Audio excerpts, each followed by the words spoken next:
Bismillahirrahmanirrahim. Alhamdulillah nahmaduhu wa nasta'inuhu wa nastaghfiruh. Asyhadu an la ilaha illallah wa asyhadu anna Muhammadan abduhu wa rasuluh.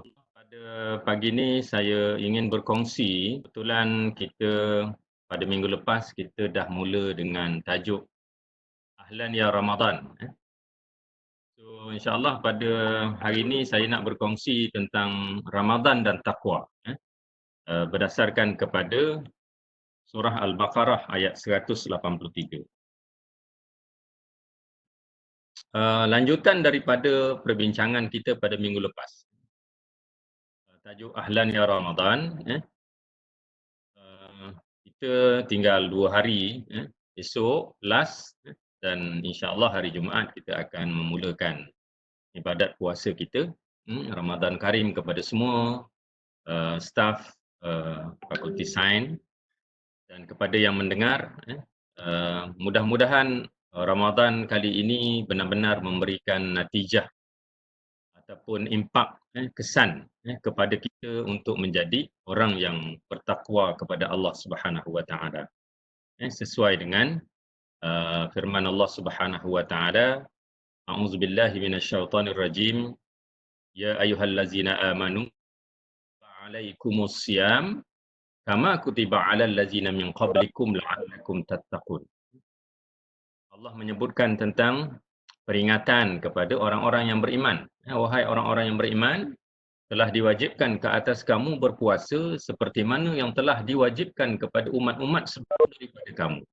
La'allakum tattaqun. Mudah-mudahan dengan ibadat puasa tersebut, kamu akan menjadi orang yang bertakwa. So kita mengharapkan Ramadan kali ini, puasa yang kita lakukan, benar-benar natijahnya menghasilkan untuk menjadi orang yang bertakwa. Saya nak ulang sedikit bila kita sebut tentang Ramadan, selain daripada ibadat puasa, kita tahu bahawa Ramadan ini dikenali sebagai Syahrul Ibadah. Bulan maknanya bulan-bulan lain bukan bulan ibadah, tidak. Secara khusus, banyak ibadat-ibadat yang dilaksanakan oleh kita sebagai umat Nabi Muhammad sallallahu alaihi wasallam. Antaranya disebut sebagai Syahrul Siam, bulan puasa, kan. Kewajipan kita berpuasa di siang hari di bulan Ramadan. Yang tidak diwajibkan pada bulan di luar daripada bulan Ramadan. Dan ini juga dikenali sebagai Syahrul Qiyam. Bulan di mana di dalamnya waktu malam hari kita dituntut untuk menghidupkan malam hari kita, antaranya dengan melaksanakan solat-solat sunat. Yang biasa kita buat solat sunat tarawih, solat sunat witir di masjid, di surau. Selain daripada itu, ada ibadat sunat yang juga dituntut, iaitu kita i'tikaf di masjid, khususnya di 10 malam terakhir, yang Rasulullah dikatakan tidak pernah meninggalkan i'tikaf di 10 malam terakhir Ramadan sehinggalah Rasulullah wafat. Mungkin tahun ini kita tak boleh nak i'tikaf di masjid. Apapun kita sebagai Ramadan ini sebagai Syahrul Qiyam. Kita nak hidupkan malam hari kita dengan ibadat-ibadat sunat. Termasuk ibadat sunat itu ialah bangun sahur. Sahur itu juga adalah menghidupkan sebahagian dari malam hari kita. Paling tidak kita bangun minum air, makan kurma, makan nasi dan sebagainya lah. Ramadan ini juga dikenali sebagai Syahrul Quran. Kita digalakkan, kita untuk membanyakkan tilawatul Quran, tadarus Al-Quran. Kalau sebelum ini kita buat bersama dengan ahli karyah di masjid, bagi laki-laki lah, kan. Lepas habis tarawih, dia kumpul keliling, beberapa orang, kemudian tadarus, habis 1 juzuk. Tahun ini kita nak buat di rumah, kita banyak masa di rumah bersama dengan keluarga. Lepas solat fardu, bagi laki-laki yang mengimamkan sembahyang ni, ambil masa dalam 5 ke 10 minit untuk tadarus bersama dengan isteri dan anak-anak kita. Begitu juga di waktu malam. Kita nak hidupkan Ramadan kali ini benar-benar memberi erti buat kita. Yang akhirnya nanti dengan ibadat-ibadat yang kita lakukan, dengan puasa kita, dengan qiyam kita, dengan Quran kita, akan menjadikan kita orang yang bertakwa. Begitu juga antara amalan yang dituntut pada bulan Ramadan, selain daripada ibadat puasa kita yang wajib, kita juga ada zakat fitrah yang dibayar di penghujung, wajibnya itu ialah di penghujung Ramadan. Ada orang satu Ramadan lagi dah membayar zakat. Selain daripada zakat, kita ada amalan yang kita juga dituntut, walaupun dia tidak wajib, iaitu sedekah, infak Ramadan. Rasulullah antara orang yang paling dermawan, orang yang suka bersedekah, khususnya di bulan Ramadan. Digambarkan bulan Ramadan ni seperti angin yang bertiup. Kalau kita duduk luar tu, duduk kat luar rumah, kita tengok hembusan angin, tidak putus-putus. Nak cerita tentang berterusannya Rasulullah melakukan infak di bulan Ramadan. Dengan ibadat-ibadat tadi, sama ada puasa kita, yang mulai kita, tadarus Al-Quran kita, sedekah kita, semuanya itu akan menjadi maghfirah ataupun keampunan untuk kita. Sebab itu Ramadan ini dikenali juga sebagai Syahrul Maghfirah. Ada hadis yang menyebutkan man shoma Ramadan imanan wa ihtisaban ghufira lahu ma taqaddama min zambi.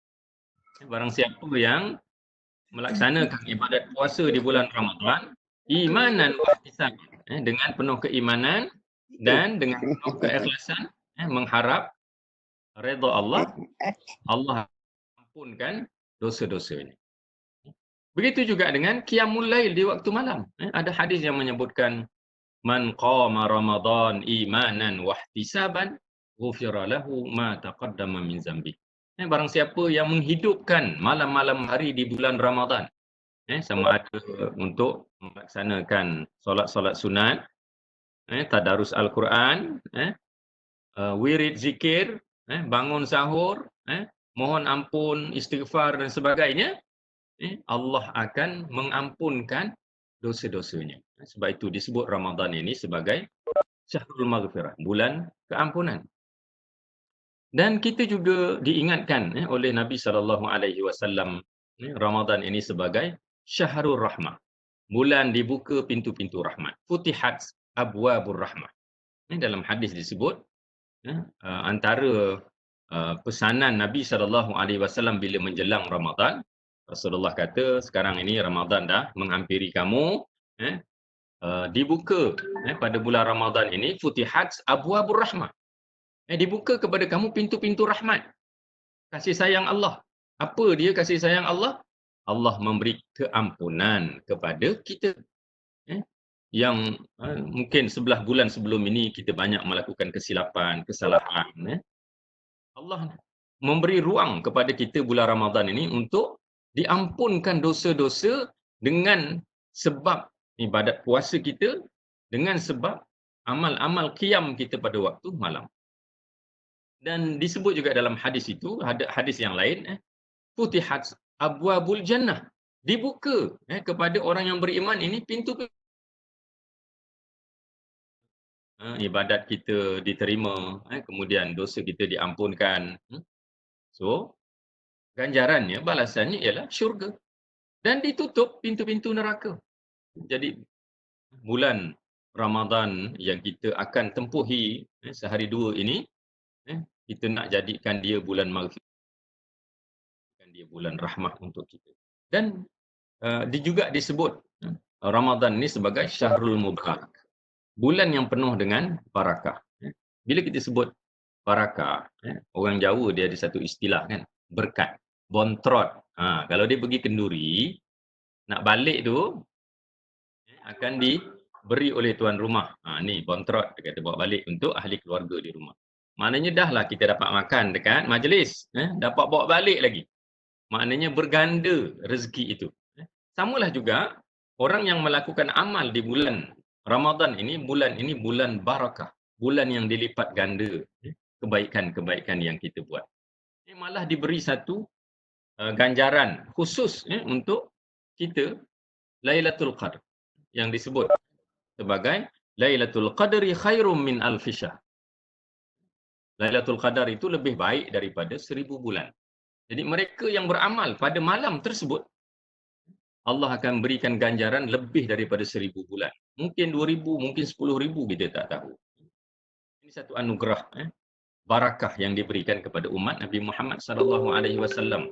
Jadi kalau kita tidak mengambil peluang menjadikan Ramadan ini Ramadan yang benar-benar berkat untuk kita, untuk kita rebut ganjaran pahala, ganjaran keampunannya, alangkah ruginya kita. Kerana kita tak pasti Ramadan tahun depan kita ni jumpa lagi ke tidak.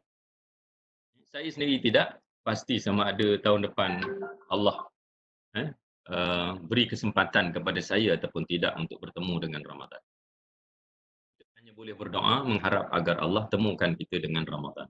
Jadi bayangkan Ramadan kali ini ni Ramadan yang terakhir untuk kita. Seolah-olah kita tak jumpa dah Ramadan yang akan datang. Jadi manfaatkanlah sebaiknya untuk kita nak semarakkan ibadat kita. Dan mudah-mudahan dengan semaraknya ibadah kita, kita akan berubah. Sebab itu saya suka guna semarakkan ibadah di bulan ini untuk kita memacu perubahan diri kita. Semarakkan ibadah kita agar dengan ibadat-ibadat ini akan memacu perubahan kita untuk menjadi takwa di sisi Allah Subhanahu Wa Taala. Di akhir itu ada yang menyebutkan Ramadan ini sebagai syahrut taqwa, bulan takwa. Darajat kita di sisi Allah tu diangkat. Bila kita sebut tentang takwa ni dalam Al-Quran surah Hujurat, Allah menyebutkan tentang alamat hidup seorang Muslim.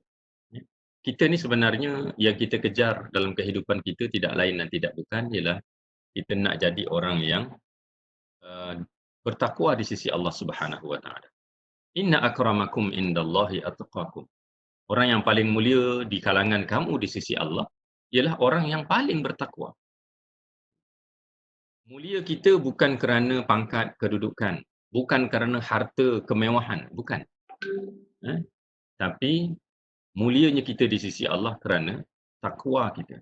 Siapa-siapa pun dalam dunia ini memiliki ruang dan peluang yang sama untuk menjadi orang yang bertakwa. Tak kira dia bos, tak kira dia orang bawahan, tak kira dia orang kaya, tak kira dia orang miskin. Setiap orang ada peluang untuk menjadi orang yang bertakwa.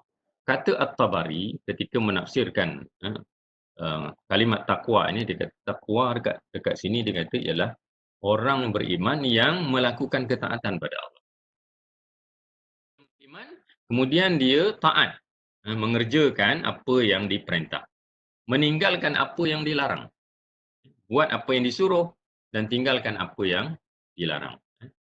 Dan orang yang senantiasa memiliki perasaan kebimbangan, kewaspadaan, bimbang, amal dia tidak takut besok di hari kiamat dia dimasukkan ke dalam neraka Allah Subhanahu Wa Taala.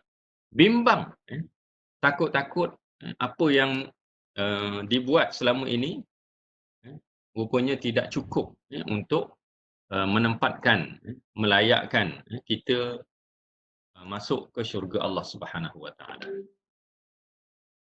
Bila kita sebut puasa dan takwa, kita tidak boleh lari dalam suasana realiti hari ini. Kita tahu bahawa kalau sebelum ini Ramadan ni kita sambut meriah.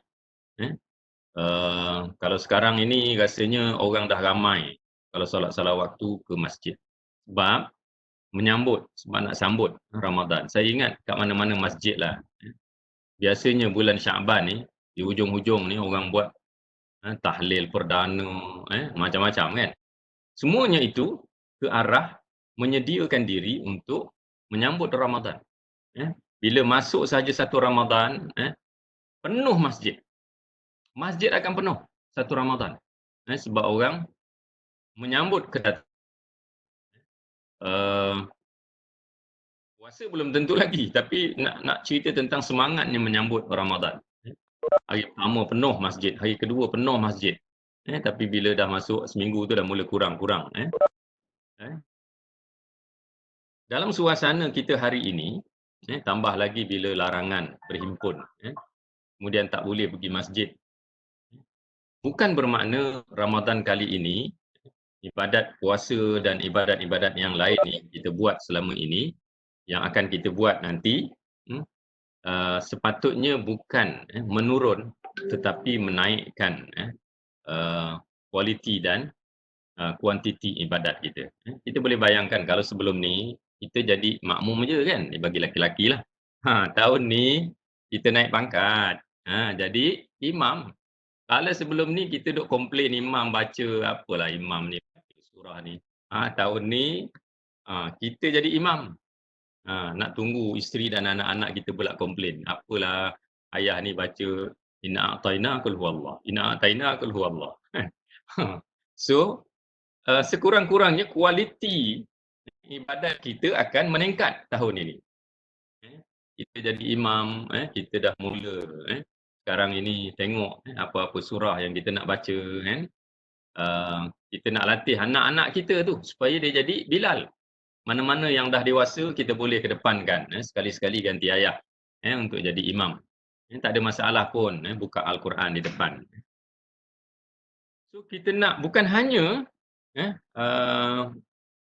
kita melakukan ibadat puasa bersama dengan keluarga, berbuka bersama dengan keluarga. Alangkah baiknya kita dapat meningkatkan kualiti dan kuantiti ibadat puasa kita dan ibadat-ibadat yang lain, yang akhirnya kita mengharapkan kita akan menjadi orang yang bertakwa bila kita habis Ramadan ini dan kekal istiqamah sampai bila-bila. Saya nak berkongsi ayat suratul Baqarah ini, tadi mukadimah je, berkaitan dengan puasa dan takwa. Saya ulang balik ayat ini, ya ayyuhallazina amanu kutiba alaikumusiyam kama kutiba alal ladzina min qablikum la'allakum tattaqun. Wahai orang-orang yang beriman, telah diwajibkan ke atas kamu berpuasa sebagaimana yang telah diwajibkan ke atas orang-orang yang sebelum daripada kamu agar kamu bertakwa. Ayat ini dimulakan dengan seruan. Ya ayyuhallazina amanu. Seruan kepada siapa? Kepada orang yang memiliki iman, walaupun sedikit. So panggilan ni khusus untuk orang yang beriman. Kalau kita ni orang beriman, maknanya ayat ini khusus untuk kita. Kita bayangkan ayat tu betul-betul kena dekat batang hidung kita. Wahai orang, wahai Azhari, wahai Abdul Rahim. Apa perintah selepas itu? So ada perintah selepas itu. Perintahnya ialah Waalaikumsalam. Diwajibkan ke atas kamu berpuasa. Bila kita sebut puasa ni bukan hanya kita menahan diri daripada makan dan minum dan perkara yang boleh membatalkan puasa kita. Tetapi lebih daripada itu, kita tak nak puasa kita hanya mendapat lapar dan dahaga. Seperti mana yang disebut dalam hadis Nabi SAW, kamin saim laisa lahu min siyamihi illal ju' wal 'atash. Berapa ramai orang yang berpuasa namun puasanya hanya mendapat lapar dan dahaga. Patutnya puasa kita ini hujungnya la'allakum tattaqun. Kita nak menjadi orang yang bertakwa. Ada sahabat yang datang jumpa Rasulullah. Dia kata, saya ada jiran. Jiran saya ni bagus. Puasa wajib, puasa sunat, sembahyang wajib, sembahyang sunat. Semua dia jaga. Tapi satu problem dia, mulutnya laser. Dia suka mengumpat orang, dia suka mengatur orang. Dia eh, pokpek. Apa kata Rasulullah? Orang itu masuk neraka.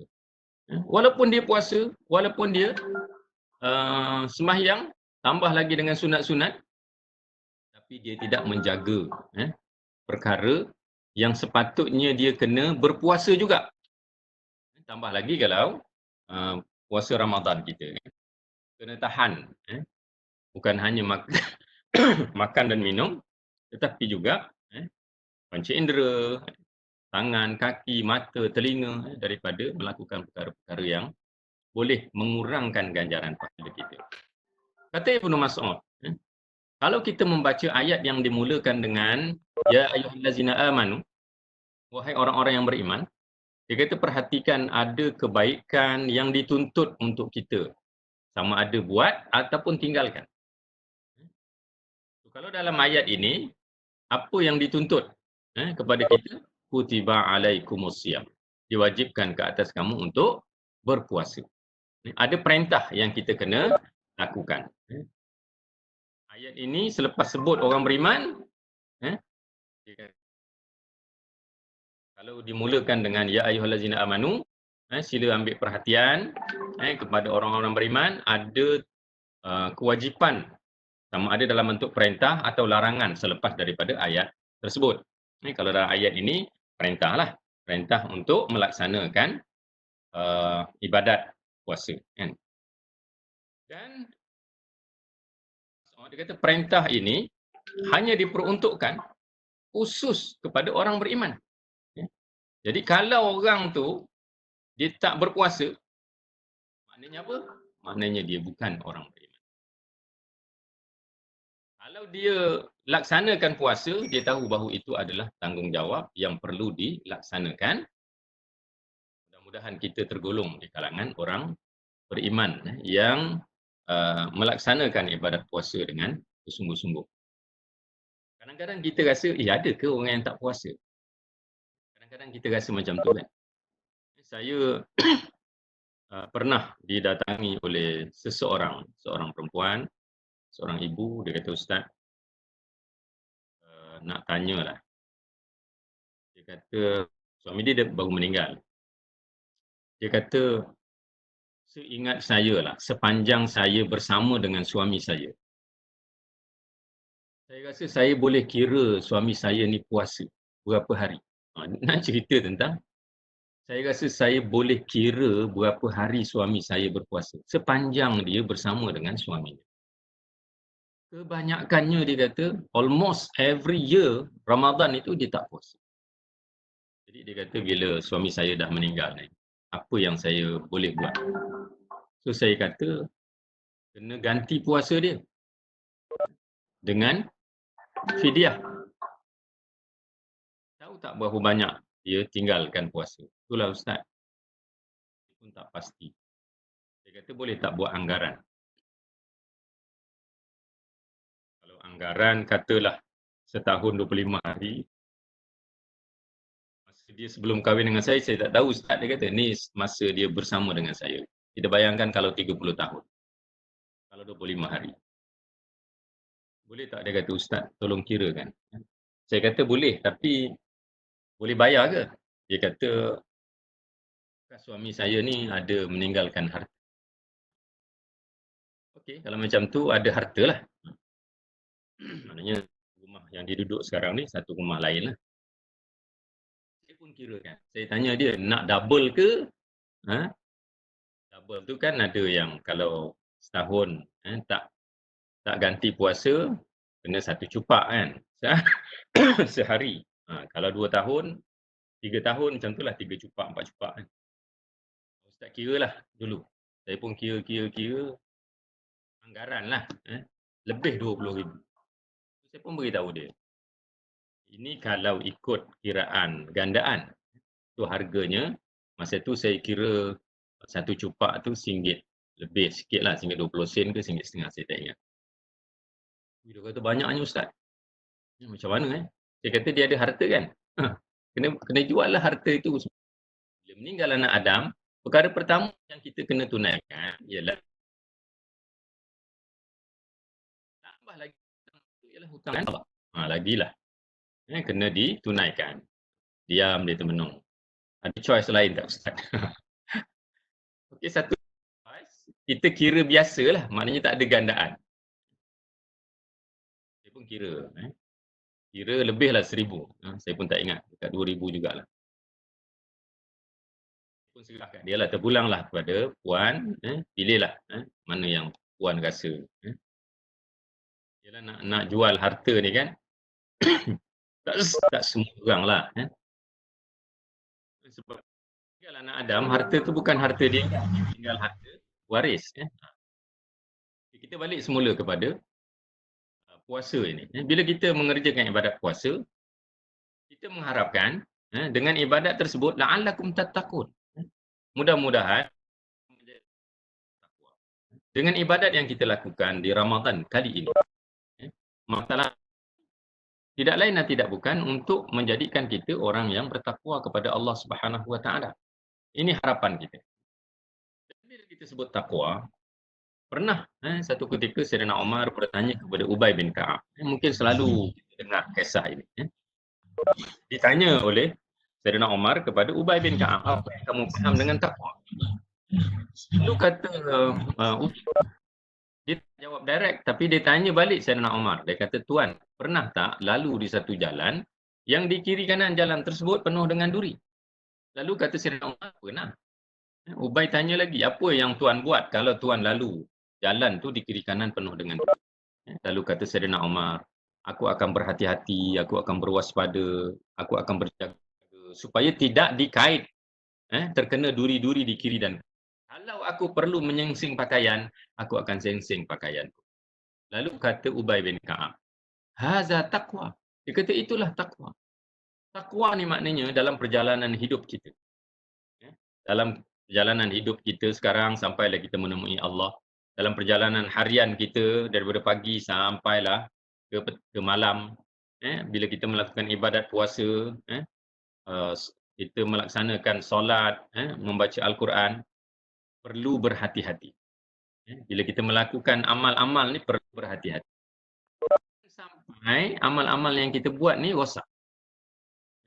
Jangan sampai puasa yang kita buat ni dapat lapar dan dahaga.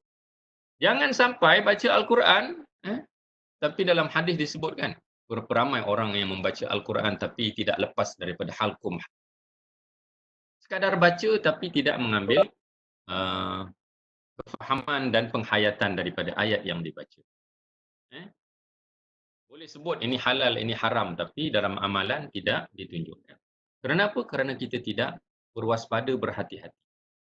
Dalam kehidupan harian kita ini, pernah tak kita bila nak mengambil sesuatu, rezeki, kita amat berhati-hati. Kita nak pastikan rezeki ini halal ataupun sebaliknya. Contoh sekarang ni kan, dalam suasana kita banyak masa di rumah. Bagi kaki tangan kerajaan yang mendapat gaji bulanan, kita akan dapat gaji. Dan kita kena ingat, kita walaupun kita tak datang office, tapi kita ada KPI yang perlu kita tunaikan. Dan kita dibayar tu atas perlaksanaan KPI yang ada pada kita. Jangan kita ingat, tak apalah duduk rumah, boleh rehat-rehat. Lek-lekan kan, kata orang Jawa kan. Boleh tidur je. No, kita ada KPI yang perlu kita laksanakan. Kalau pensyarah, selain daripada mengajar, kita ada penulisan yang perlu kita hasilkan. Kita ada research yang perlu kita buat untuk kita siapkan. Begitulah dengan pegawai-pegawai yang lain. Ada tugas, tanggungjawab yang perlu kita laksanakan. Kita tak nak rezeki yang kita dapat sesuatu yang tidak bersih, sesuatu yang besok akan ditanya oleh Allah Subhanahu Wa Taala. Kalau kita membayangkan PKP ni sampai hujung tahun lah, katalah na'udzubillah kan, kita mohon supaya tidak seperti itu. So maknanya apa? Berapa bulan ni kita akan duduk di rumah. Kerja kita macam mana? Siap ke tidak? KPI kita tertunai atau tidak? Okey, kita balik semula jaminan Orang yang bertakwa ni, bila kita berpuasa, yang akhirnya kita menjadi insan yang bertakwa yang akan dibalas dengan syurga. Yang disebut dalam Al-Quran, innal muttaqina fi jannatin wa na'im. Sesungguhnya orang yang bertakwa, dia akan yang penuh dengan kenikmatan. Innal muttaqina fi maqamin amin fi jannatin wa uyun. Sesungguhnya orang yang bertakwa, dia akan berada dalam tempat yang aman, iaitu di dalam taman-taman syurga yang ada mata air, air yang mengalir. Ini digambarkan jaminan yang Allah berikan kepada orang yang bertakwa. Satu daripada proses untuk kita menjadi orang yang bertakwa ialah kita melaksanakan ibadat puasa. Ibnu Katsir menukilkan yang dinukilkan oleh Hasan bin Talab. Dia kata takwa ni boleh dilihat dari amalan seharian seseorang. Kita boleh muhasabah diri kita. Banyak mana seseorang itu melakukan amal ketaatan menerusi petunjuk Allah yang dilakukan dengan ikhlas dan mengharap rahmat Allah, mengharap ganjaran keredaan Allah Subhanahu wa taala. Kita sendiri boleh semak banyak mana amal-amal soleh yang kita buat sehari-hari. Kalau bulan kita duduk dekat rumah sekarang ni, banyak mana amal-amal soleh kita yang kita hasilkan. Banyak mana amal-amal baik yang kita buat bersama dengan masyarakat. Bukan maknanya bila PKP ni kita tidak berhubung dengan orang luar. Kita tidak prihatin kepada apa yang berlaku di sekeliling kita. Tidak. Kita ada macam-macam kan sekarang ni, grup WhatsApp masjid, grup pejabat dan macam-macam. Yang kita boleh melakukan pelbagai amal-amal. Bukan kita mendiamkan diri, duduk. Bukan. Tetapi kita kena bersama-sama untuk melakukan amal.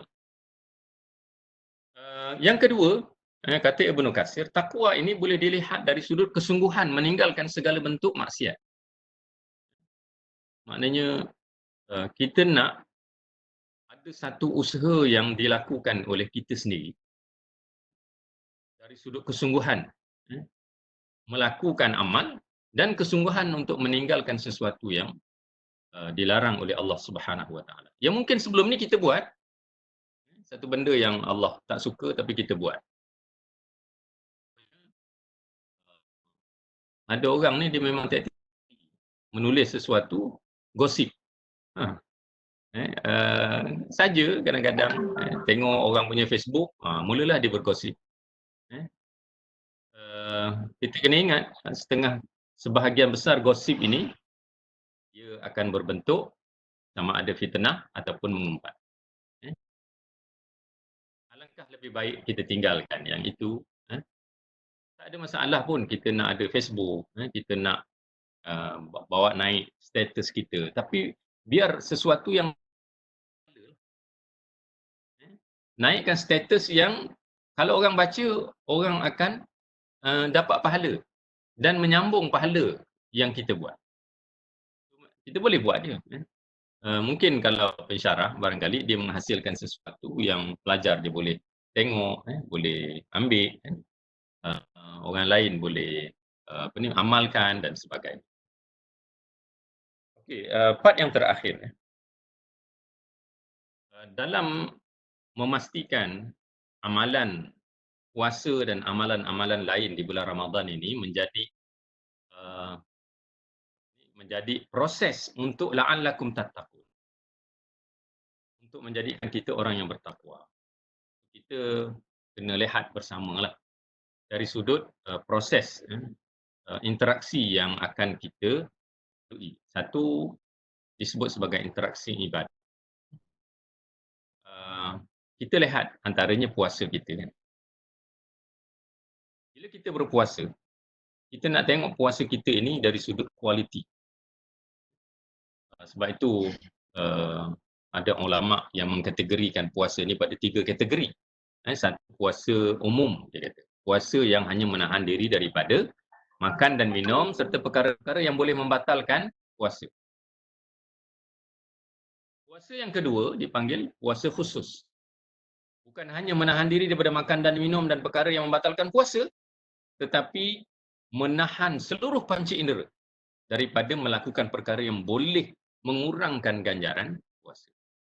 Tahan mata kita, tahan telinga kita, tahan jari-jari kita, tahan tubuh badan kita. Jangan buat benda-benda boleh mengurangkan ganjaran puasa. Banyak tidur di siang hari di bulan Ramadan, makruh, maknanya mengurangkan ganjaran puasa kita. Kemudian tingkatan ketiga yang disebut khususil khusus, bukan hanya menahan diri daripada makan minum, menahan panca indera kita, malah menahan hati, keinginan. Memanglah manusia ni kan, contohnya nak makan kan, kita nak makan apa? Yang sedap je kan.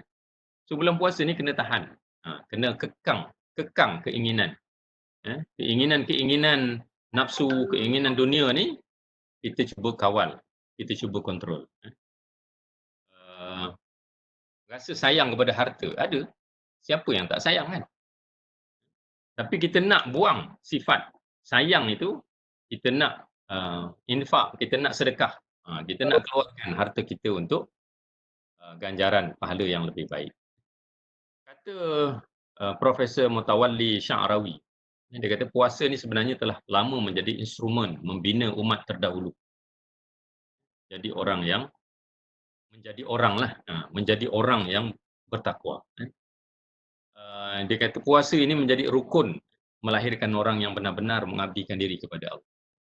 Bila kita berpuasa, bila kita tak makan, tak minum, kita akan membersihkan jiwa kita. Kita bayangkan ada orang yang tak makan, ada orang yang sekarang ini terputus bekalan makanan.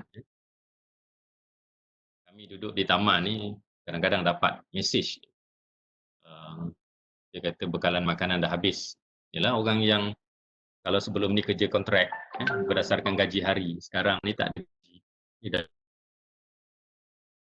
bergaji. Dapur pun, barang-barang dapur pun dah berkurang. Kita nak tengok sama ada kita ni prihatin ke tidak kepada orang yang ada di sekeliling kita. Bila kita sebut tentang kualiti ibadat, sama juga dengan solat. Sebelum ni kita solat juga. Kita nak bulan Ramadan ni solat kita berkualiti, lebih daripada yang sebelum ini. Kalau sebelum ni jadi makmum je kan, tahun ni kena jadi imam. Kalau sebelum ini kita semayang yang wajib je, yang sunat-sunat kita tak jaga. Sekarang ni bermula daripada sekarang kita kena tambah sunat-sunat nawafil kita. Sunat mengiringi waktu, sunat duha, solat sunat tahajud, solat tarawih, solat witir. Sama juga dengan tilawah kita. Sebelum ni bukan kita tak baca, kita baca cuma mungkin tilawah kita satu hari mungkin satu muka surat. Tapi tahun ini kita nak ada kualiti. Kita nak bersama dengan ahli keluarga kita. Lepas sembahyang baca seorang satu muka surat. Lepas tu baca terjemahan. Saya ada jumpa seorang staf UTM. Dah lama dah. Saya jumpa dia. Dia tunjuk kat saya bulan Ramadan ni. Dia bawa satu juzuk Al-Quran. Dia kata, Ustaz, tahun ni, tahun lepas dia kata satu hari satu juzuk. Tahun ni satu juzuk Al-Quran dan satu juzuk terjemahan. Dia baca Quran, lepas tu dia tengok terjemahan. Dia kata menambah. Bukan hanya baca, tapi saya nak tahu apa makna. So, mungkin lepas tu nak tambah lagi dengan tafsir pula. Ini contoh. Maknanya meningkat kualiti, meningkatkan kuantiti, sama juga dengan sedekah. Kita nak sedekah kita yang lebih berarti. Kalau dulu kita pergi bawa duit kan, masuk dalam tabung masjid. Sekarang ni tak boleh pergi masjid kan, online lah. Ataupun kalau sebelum ni kita beli makanan kadang-kadang dekat bazar Ramadan, 2 bungkus, sebelum sampai rumah tu kita singgah masjid, letak kat masjid. Kita boleh buat untuk jiran-jiran kita. Sedekah pada jiran-jiran di sebelah rumah kita. Ataupun yang kita kenal mungkin, yang susah. kita hantar makanan tersebut. Ada orang yang memerlukan di saat-saat seperti sekarang kan. Begitu juga yang kedua, dia kata proses interaksi kita dengan ilmu. Selain daripada ibadat, kita nak melakukan ibadat, kita kena ada ilmu. Sepatutnya kita nak jadikan Ramadan kali ini, ibadat yang kita buat ni, ibadat yang dari sudut kualiti kefahaman kita melaksanakan tu, kena meningkat. Kita ada ruang banyak masa untuk membaca buku-buku, kitab-kitab. Rasanya ramai di kalangan kita yang pernah beli buku-buku agama. Cuba sekarang ni buka. Baca untuk kita faham dan bagi tazkirah untuk anak-anak kita, ahli keluarga kita yang lain. Apa salahnya lepas setiap kali sembahyang sekarang ni, katalah sekarang ni kita nak buka bab puasa. Kita baca dan kita syarahkan. Kita minta anak kita baca dan syarahkan. Kalau kita rasa tak betul apa yang disyarahkan oleh anak kita, kita jelaskan. Sebenarnya banyak ruang-ruang untuk kita berinteraksi dengan ilmu waktu sekarang ini. Baca satu hari satu hadis untuk ahli keluarga kita. Boleh post apa-apa tazkirah kepada ahli keluarga, kepada jiran-jiran. Itu sebagai sebahagian daripada interaksi kita dengan ilmu. Kita tak nak kita beramal dengan apa yang kita pernah buat dan pernah belajar masa sekolah rendah dulu. Berbeza tuan-tuan, amat berbeza. Dulu masa kita belajar tak sama dengan apa yang kita belajar hari ini dari sudut kefahaman. Memahaminya tak sama dulu dengan sekarang. Sebab itu ilmu ni perlu senantiasa kita perbaharui, kita tingkatkan. Sekarang ni rasanya saya kalau buka TV tu banyak siaran-siaran agama yang kita boleh ikuti. Dan banyak tazkirah-tazkirah dalam FB Live sekarang ni. Dalam internet, cuma kena tengoklah kalau dalam internet ni kena pastikanlah orang yang menyampaikan kan. Kalau kita dengar satu hari satu pun alhamdulillah kan. Okey, yang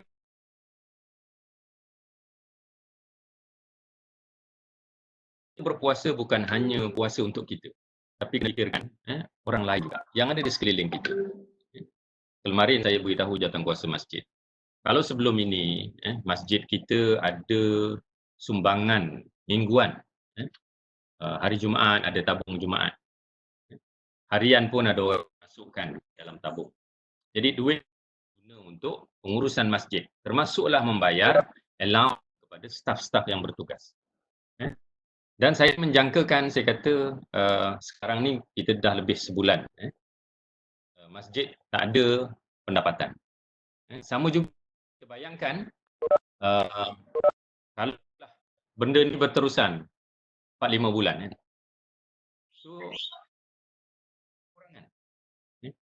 So kita nak bayar tugas, nak bayar bil utility pada masjid pun kita mungkin ada masalah.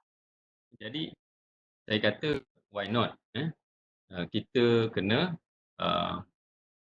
wawarkan kepada masyarakat setempat untuk membantu tabung-tabung masjid. Kita boleh buat dua tabung lah. Satu tabung pengurusan masjid, satu lagi tabung untuk membantu saudara-saudara kita yang mungkin terkesan dengan COVID-19. Ada yang putus rezeki dan sebagainya.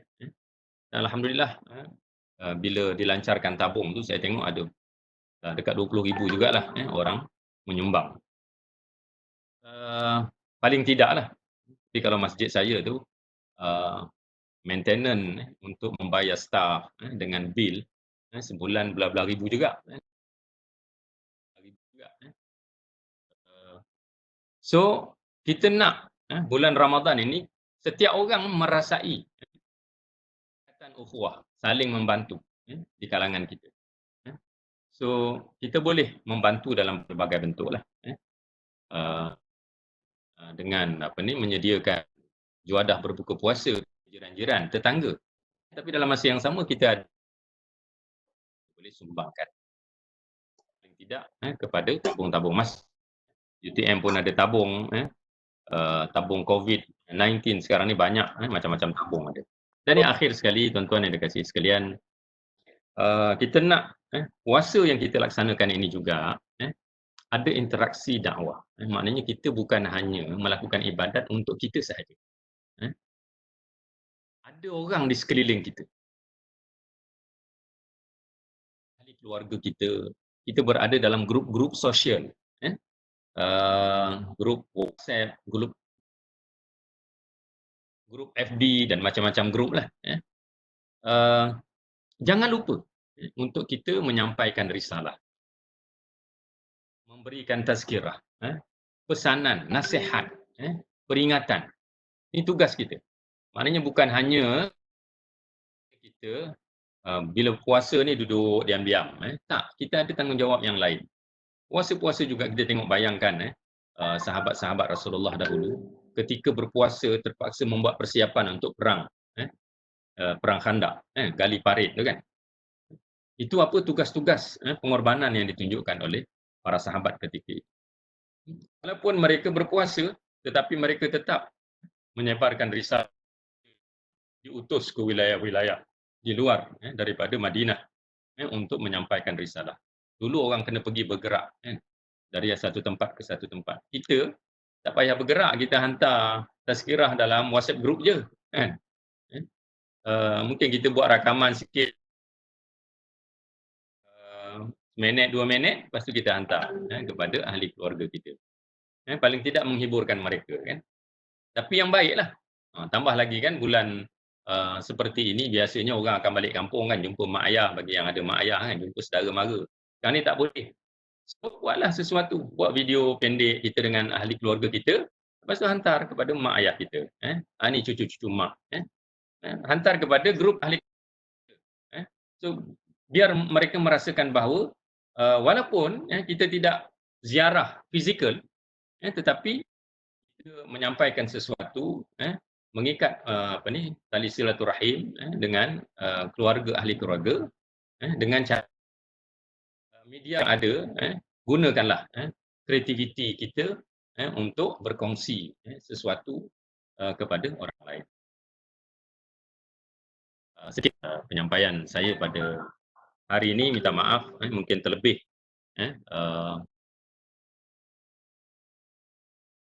lewat sikit. So rasanya itu sahaja dan saya serah balik pada Azhari kalau ada siapa-siapa nak tanya dan sebagainya.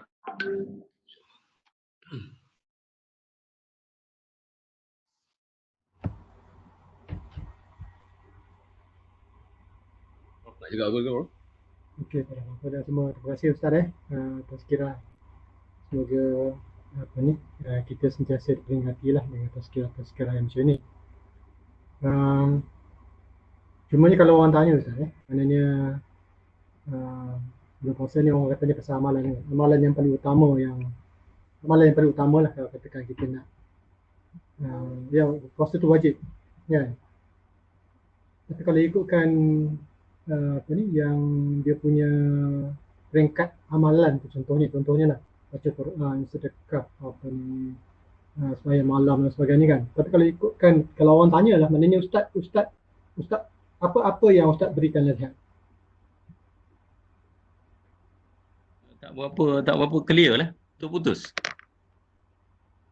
Okey, contohnya lah, maknanya kalau ada pertanyaan, amalan yang paling aula sekali dalam bulan puasa. Dengar saya? Amalan yang paling utama Paling utama ya. Amalan yang paling utama ke? Ya, betul. Okey. Kalau kita lihat amalan yang paling utama ialah puasa lah kan. Puasa itu merupakan kewajipan. Selain daripada puasa, ada amalan-amalan lain yang kita dituntut. Antaranya menghidupkan malam. Menghidupkan malam ni Ramadan ni ialah tarawih kan, solat sunat tarawih kan. Lepas tu tadarus Al-Quran. Itu juga sesuatu yang dituntut kepada kita. Kemudian sedekah juga sesuatu yang kita dituntut lebih berbanding dengan bulan-bulan lain. Seperti mana yang ditunjukkan sallallahu alaihi wasallam. Tanya saya, kalau dari sudut mana pertama, berdasarkan kepada apa yang telah saya sebutkan tadi, selain daripada ibadat puasa, kita dituntut untuk menghidupkan malam hari kita dengan amal-amal. Amal-amal tertentulah. So antaranya macam tarawih. Kalau boleh jangan tinggal lah tarawih ni. Paling tidak orang kata buat 8 kan. Paling tidak lah kan. Tapi why not kalau kita boleh dan mampu buat 20. Silakan. Begitu juga dengan tadarus Al-Quran. Itu juga amalan yang juga dituntut. Mungkin yang tak ada yang kita tak buat. Yang kita mungkin tak boleh buat lah ialah i'tikaf. Kerana dalam kata ulama' dia kata kenapa manusia ni meninggalkan sesuatu amalan yang Rasulullah tak pernah tinggalkan. Antaranya ialah i'tikaf di masjid bagi orang lelaki lah. Tapi tahun ni mungkin kita tak boleh nak buat. So kita buatlah menghidupkan malam kita dengan keluarga. Selain daripada sedekah. Jadi sedekah ni ada hadis yang sebut tentang memberi makan kepada orang yang berpuasa. Untuk berbuka puasa. Jangan bagi makan supaya dia tak puasa kan. Bagi makan kepada orang yang berpuasa untuk berbuka puasa. Yang disebut ganjaran dia dapat tu, antaranya disebut, antaranya dalam hadis tu, dia kata dia akan dapat seperti mana ganjaran yang diperolehi oleh orang yang berpuasa, yang diberi makan. Maknanya kalau hari tu dia habis 1 juzuk, pahala tu dia dapat. Pahala itu juga dia dapat. Tapi janganlah bagi itu pilih-pilih. Saya hanya nak bagi pada ustaz je. Saya hanya nak bagi pada Pak Imam je. Janganlah kan. Tapi sebut tentang dia dapat ganjaran seperti mana orang yang berpuasa. Jadi walaupun yang kita beri itu tak banyak. Kita goreng cekot petang tu, buat lebih sikit, lepas tu bagi dekat jiran sebelah rumah. Mudah-mudahanlah, janganlah lepas bagi tu mengharap lepas-lepas ni dia ulurlah pula kan. Kita tak payahlah mengharap seperti itu, tapi kita nak menghidupkan syiar tu, syiar ukhuwah kan. Interaksi kita dengan orang lain. Allah. Itulah antaranya lah. Kalau ada yang lain, okey. Tak ada Kalau tak ada, pada Prof, ada apa lagi Prof? Kita ucapkan terima kasih jazakallah khairan Ustaz. Okey. Terima kasih Ustaz. Assalamualaikum. دين المؤيد بظهور